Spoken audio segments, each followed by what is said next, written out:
मित्रों हवेनो पॉइंट लईए ह्यूकेलनो नियम અને એરોમેટિક લાક્ષણિકતા। પહેલા બતાઈએ ह्यूकेलનો નિયમ।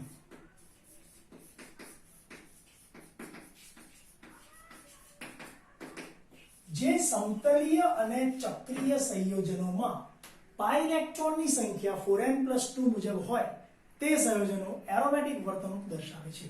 मतलब હું તમને સમજાવું, જે समतलीय અને ચક્રીય, જે સમતલીય અને ચક્રીય સંયોજનોમાં પાઈ ઇલેક્ટ્રોનની સંખ્યા 4n+2 મુજબ હોય તે એરોમેટિક વર્તણૂક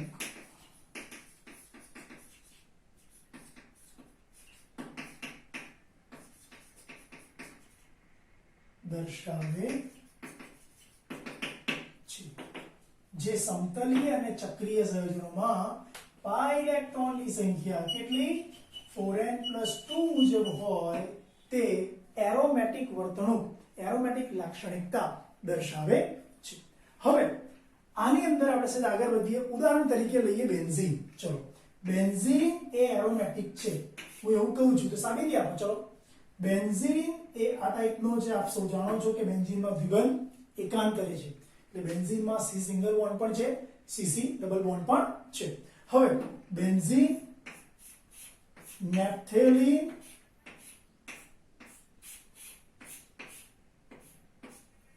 અને એન્થ્રેસીન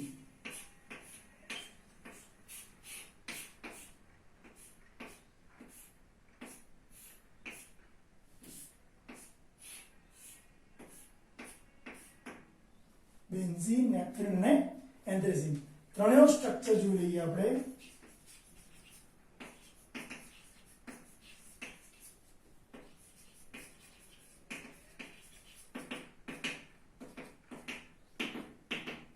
બેન્ઝીન, નેપ્થેલિન અને એન્થ્રેસીન ત્રણેય સંયોજનોમાં અત્યારે ચક્રની સંખ્યા અનુક્રમે 1, 2 અને 3 છે। तो हूँ n बराबर चक्રની संख्या मूकूं तो મને અહીંયા પાઈ ઇલેક્ટ્રોન કેટલા મળે તો કે પાઈ ઇલેક્ટ્રોન બરાબર 4n+2 એટલે n બરાબર ચક્ર મૂકું તો 4 * 1 + 2 that is equal to 6 pi electron. અહીંયા મૂકું પાઈ ઇલેક્ટ્રોનની સંખ્યા લઈ આવું 4n+2 મુજબ 4 * 2 that means 10 પાઈ ઇલેક્ટ્રોન। અને અહીંયા પાઈ ઇલેક્ટ્રોનની સંખ્યા રજૂ કરું તો 4n+2 મુજબ અહીંયા 3 ચક્ર આવશે એટલે 14 પાઈ ઇલેક્ટ્રોન। તો મિત્રો એક વસ્તુ તમને કહેવાની કે જ્યારે બેન્ઝીન, નેપ્થેલિન અને એન્થ્રેસીનમાં ચક્રની સંખ્યા અનુક્રમે 1, 2 અને 3 હોય તો પાઈ ઇલેક્ટ્રોનની સંખ્યા અનુક્રમે 6, 10 અને 14 મળે છે। આ જ વાતને આપણે રજૂ કરીએ। ચલો મને કહો, एक द्विबंधમાં પાઈ ઇલેક્ટ્રોન કેટલા? અહીંયા 2 પાઈ ઇલેક્ટ્રોન, 2 ને 2 4 ને 2 6 આયા કે નહીં? તો સૂત્ર મુજબ બી 6 મળ્યા અને ઇલેક્ટ્રોનની સંખ્યા ગણ્યા તો પણ 6 મળ્યા। એવી રીતે અહીંયા પાઈ ઇલેક્ટ્રોન 2 2 4 2 6 2 8 2 10 અહીં પણ 10 મળ્યા। ચલો 2 2 4 2 6 2 8 2 10 2 12 2 14 અહીં પણ 14 મળ્યા, અહીં પણ 14 મળ્યા। मतलब કે બેવ રીતે આપણું સૂત્ર સાબિત થાય છે। તો કહી શકાય જે સમતલીય અને ચક્રીય સંયોજનોમાં पाई इलेक्ट्रॉन की संख्या 6, 10, 14 बराबर एम 4 વધારતા જઈએ 6, 10, 14, 18, 22, 26, 30 ए टाइपना पाई इलेक्ट्रॉन्स મળે તો સમજવું કે તે એરોમેટિક લાક્ષણિકતા દર્શાવે છે। તો આપણું સ્ટેટમેન્ટ હતું જે સમતલીય અને ચક્રીય સંયોજનોમાં પાઈ ઇલેક્ટ્રોનની સંખ્યા 4n+2 હોય તે એરોમેટિક વર્તણૂક દર્શાવે છે। बेंजीन की बात करें तो बेंजीन में 6 पाई इलेक्ट्रॉन है, नेप्थेलिन में 10 पाई इलेक्ट्रॉन है, एंथ्रेसीन में 14 पाई इलेक्ट्रॉन है અને ચક્રની સંખ્યા મુજબ જો ચક્ર 1 મૂકું તો પણ 6 મળે છે, ચક્ર 2 મૂકું તો પણ 10 મળે, ચક્ર 3 મૂકું તો અહીંયા 14 મળે છે। માટે તેઓ એરોમેટિક વર્તણૂક દર્શાવે છે। મિત્રો આવા કેટલાક બીજા ઘટકો પણ છે જેને રજૂ કરી શકીએ છીએ આપણે। આ મેં એક સ્ટ્રક્ચર તમને આપ્યું સાયક્લોપેન્ટાડાઇનાઇલ છે ડાઇન કેમ દ્વિબંધ બે વખત છે સાયક્લોપેન્ટાડાઇનાઇલ અને પછી એક્સ્ટ્રા ઇલેક્ટ્રોન આ કાર્બન પર છે આ પણ કેટલા ઇલેક્ટ્રોન ધરાવે તમે મને કહો 2 2 4 અને આ 2 6 એટલે 6 આયા ને એટલા માટે શું કહેવાશે એરોમેટિક તો હું લખીશ સાયક્લો પેન્ટાડાઇનાઇલ એનાયન એ પણ કેવો એરોમેટિક ચલો આની જરા વાત કરી લઈએ 1 2 3 4 5 6 અને અહીંયા મૂકી દઉં હજુ એક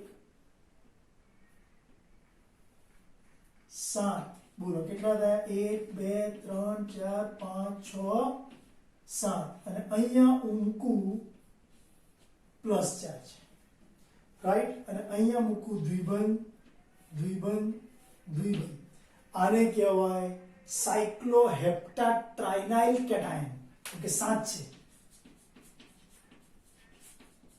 સાયક્લોહેપ્ટાટ્રાઇનાઇલ કેટાયન મિત્રો આ બધા સ્ટ્રક્ચરો હ્યુકેલના નિયમને અનુસરે છે માટે તેઓ એરોમેટિક લાક્ષણિકતા દર્શાવે છે ત્યારબાદ આપણે ચર્ચા કરીશું એરોમેટિક લાક્ષણિકતા મિત્રો એરોમેટિસિટી એટલે શું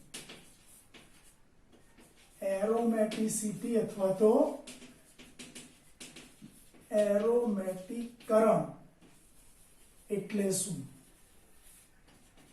બેન્ઝીનની વધુ પડતી સ્થિરતા છે અને ઓછી રાસાયણિક ક્રિયાશીલતા છે આ ગુણધર્મને શું કહેવાય એરોમેટિસિટી કહેવાય મિત્રો ફરી એક વખત બેન્ઝીનની વધુ પડતી સ્થિરતા બેન્ઝીનની વધુ પડતી સ્થિરતા છે અને ઓછી રાસાયણિક ક્રિયાશીલતા છે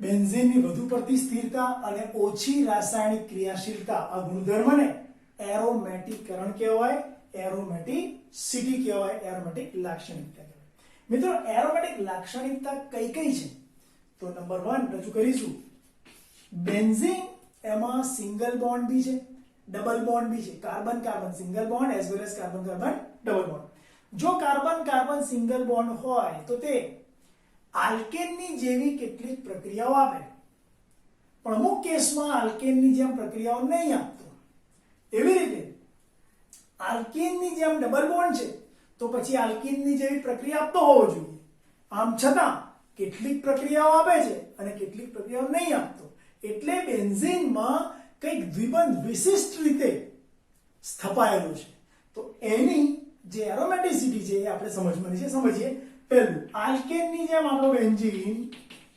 આલ્કેનની જેમ બેન્ઝીન KMnO4 સાથેની ઓક્સિડેશન પ્રક્રિયાઓનો પ્રતિકાર કરે છે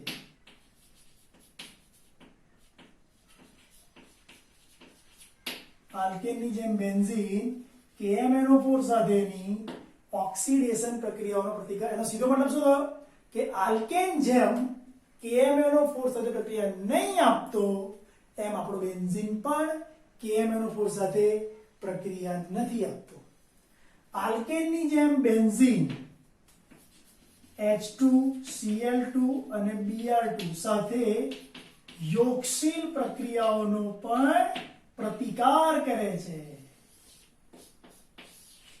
so we can say that આલ્કેનની જેમ બેન્ઝીન KMnO4 સાથેની ઓક્સિડેશન પ્રક્રિયાઓનો પ્રતિકાર કરે છે તેવી જ રીતે H2Cl2 અને Br2 સાથેની યોગશીલ પ્રક્રિયાઓનો પણ પ્રતિકાર કરે છે ત્યારબાદ સેકન્ડ નંબર આલ્કેન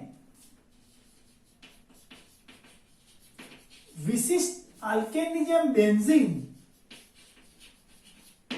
વિશિષ્ટ પ્રક્રિયા પરિસ્થિતિમાં કેવી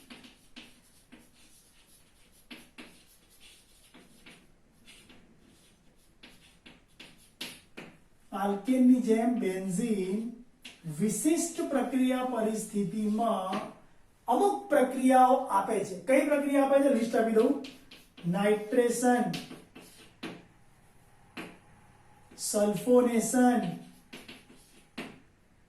ક્લોરિનેશન, બ્રોમિનેશન, આલ્કિલેશન અને એસાઇલેશન. મિત્રો મેં અહીંયા શોર્ટમાં લખ્યું છે, આવી રીતે ના લખી શકાય, પરંતુ મેં અહીંયા ગ્રુપ બતાવ્યા છે. આલ્કેનની જેમ બેન્ઝીન વિશિષ્ટ પ્રક્રિયા પરિસ્થિતિમાં, પ્રબળ પ્રક્રિયા પરિસ્થિતિમાં ક્લોરિનેશન, બ્રોમિનેશન, નાઇટ્રેશન, સલ્ફોનેશન, આલ્કિલેશન અને એસાઇલેશન જેવી પ્રક્રિયાઓ પ્રબળ પ્રક્રિયા પરિસ્થિતિમાં આપે છે. તો મેં અત્યારે તુલના કોની કરી? મારા બેન્ઝીનની આલ્કેન સાથે. એક વાત ફરી સમજો. આલ્કેન જેમ KMnO4 સાથે ઓક્સિડેશન પ્રક્રિયાનો પ્રતિકાર કરે એમ આપણો બેન્ઝીન પણ એ પ્રક્રિયાનો પ્રતિકાર કરે. આલ્કેન જેમ H2Cl2Br2 સાથે યોગશીલ પ્રક્રિયા ના આપે, આપણો બેન્ઝીન પણ એ પ્રક્રિયાઓ ના આપે. હવે કઈ પ્રક્રિયા આપે સમજો. આલ્કેન જો nitration, sulphonation, chlorination, bromination, alkylation, acylation જે પ્રક્રિયા આપતો હોય તો આપણો બેન્ઝીન પણ આ તમામ પ્રક્રિયાઓ મિત્રો આપે છે. ત્યારબાદ થર્ડ નંબર આલ્કીનની વાત કરીએ. ચલો આપણા બેન્ઝીનની સરખામણી આપણે આલ્કીન જોડે કરી રહ્યા છીએ. આલ્કીનની જેમ બેન્ઝીન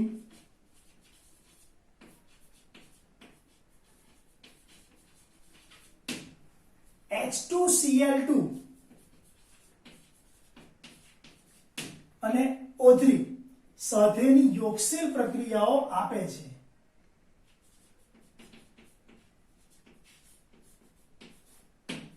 આલ્કીનની જેમ બેન્ઝીન, આલ્કેનની જેમ નહીં, આલ્કીનની જેમ બેન્ઝીન H2Cl2 અને O3 સાથેની યોગશીલ પ્રક્રિયાઓ આપે છે. આલ્કીનની જેમ બેન્ઝીનનું બહુલીકરણ થતું નથી. મિત્રો ચોથી વાત, આલ્કીનની જેમ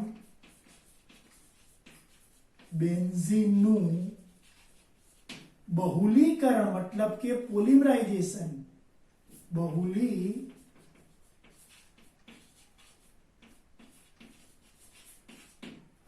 થતું નથી. આલ્કેનની જેમ બેન્ઝીનનું બહુલીકરણ થતું નથી. પોલિમરાઇઝેશન જેમ આલ્કીન આપે, ઇથિનમાંથી પોલિથીન, પ્રોપીનમાંથી પોલીપ્રોપીન, બરાબર, એમ બેન્ઝીનમાંથી પોલીબેન્ઝીન ના બની શકે મિત્રો. તો યાદ રાખજો, આલ્કીનની જેમ બેન્ઝીનનું બહુલીકરણ થઈ શકતું નથી. તો આ કેટલાક સિમિલર પોઈન્ટ્સ છે અને કેટલાક કોન્ટ્રાવર્સી પોઈન્ટ છે. ચલો હવે આલ્કીન કરતા બેન્ઝીનની સ્થિરતા વધુ છે. આલ્કીન કરતા બેન્ઝીનની સ્થિરતા વધુ છે. આ તમારા જનરલ પોઈન્ટ આવ્યા. હવે તમારો બેન્ઝીન કોને અનુસરે છે જરા મને કહેશો. બેન્ઝીન હ્યુકેલના નિયમને અનુસરે, માટે તે એરોમેટિક છે. બેન્ઝીન હ્યુકેલના નિયમને અનુસરે છે, માટે તે એરોમેટિક છે. બેન્ઝીનમાં 6 પાઇ ઇલેક્ટ્રોન વાદળ સતત ઉપર અને નીચે, બેન્ઝીનમાં 6 પાઇ ઇલેક્ટ્રોન વાદળ વરેના ઉપરના, તલના ઉપરના અને નીચેના ભાગમાં સતત ઘૂમતું રહે છે. સતત ઘૂમતું રહે છે. બોલો ક્લિયર? આ ઉપરાંત બેન્ઝીનમાં એક વખત તમે વિસ્થાપન કરો તો એક સમઘટક મળે. બેન્ઝીનનો એક વિસ્થાપિત સમઘટક એક છે. એક વિસ્થાપન કરો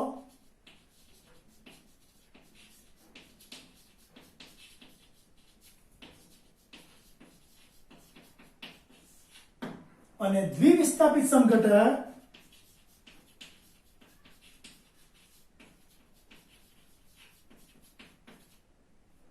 ઓર્થો મેટા પેરા 3 છે. બેન્ઝીનમાં એક વિસ્થાપિત સમઘટક એક છે પણ દ્વિવિસ્થાપિત સમઘટક 3 છે. બેન્ઝીનમાં CC બંધ લંબાઈનું મૂલ્ય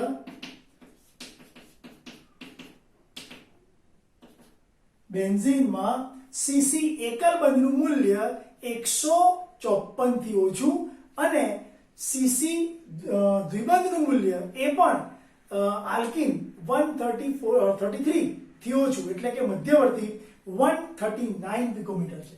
મિત્રો આ બધા જ મુદ્દાઓને આધારે કહી શકાય અહીંયા બેન્ઝીન યુકેલના નિયમને અનુસરે છે માટે એરોમેટિક છે. બેન્ઝીનમાં 6 પાઈ ઇલેક્ટ્રોન વાદળ સતત ઉપર અને નીચે તલના ઉપરના નીચેના ભાગમાં સતત ઘૂમતું રહે છે. બેન્ઝીનનો એક વિસ્થાપિત સંઘટક 1 છે અને દ્વિવિસ્થાપિત સંઘટક 3 છે. બેન્ઝીનમાં સીસી બંધ લંબાઈ એ 154 થી ઓછી 133 થી ઓછી એટલે કે કાર્બન કાર્બન સિંગલ બોન્ડ કરતા ઓછી, કાર્બન કાર્બન ડબલ બોન્ડ કરતા વધારે એટલે કે મધ્યવર્તી 139 જેટલી છે. તો મિત્રો આ બધી વાતોને આપણે શું કહીએ છીએ? એરોમેટિસિટી, એરોમેટિકરણ, એરોમેટિક લાક્ષણિકતા. તો અત્યારે આપણો એક ક્વેશ્ચન પૂરો થયો. યુકેલનો નિયમ સમજાવો અને એરોમેટિક લાક્ષણિકતાની ચર્ચા કરો. તો પહેલા વાત કરીશું જે સમતલીય અને ચક્રીય સંયોજનોમાં પાઈ ઇલેક્ટ્રોનની સંખ્યા 4n+2 મુજબ હોય એ તમામ સંયોજનો એરોમેટિક લાક્ષણિકતા દર્શાવે, એરોમેટિક વર્તણૂક દર્શાવે. અહીંયા બેન્ઝીન, નેપ્થેલિન, એન્થ્રેસીન ત્રણેય પાઈ ઇલેક્ટ્રોનની સંખ્યા મુજબ 6 પાઈ ઇલેક્ટ્રોન, 10 પાઈ ઇલેક્ટ્રોન, 14 પાઈ ઇલેક્ટ્રોન ધરાવે છે. આ ઉપરાંત સાયક્લોપેન્ટાડાઇનાઇલ આયન અને સાયક્લોહેપ્ટાટ્રાઇનાઇલ કેટાયન બરાબર એ પણ એરોમેટિક લાક્ષણિકતા દર્શાવે છે કેમ કે તેમના ઇલેક્ટ્રોન પણ 6, 10, 14 એ પ્રકારની સંખ્યામાં છે. જો ઇલેક્ટ્રોન 6 ને બદલે 7 થઈ ગયા અથવા તો 10 ને બદલે 12 થઈ ગયા કે 9 થઈ ગયા તો તમારો પદાર્થ એરોમેટિક કહેવાય નહીં. એ રીતે અહીંયા એરોમેટિક લાક્ષણિકતા આલ્કેનની જેમ બેન્ઝીન KMnO4 સાથેની ઓક્સિડેશન પ્રક્રિયાઓનો પ્રતિકાર કરે છે. H2Cl2Br2 સાથેની યોક્સિલ પ્રક્રિયાઓનો પણ પ્રતિકાર કરે છે.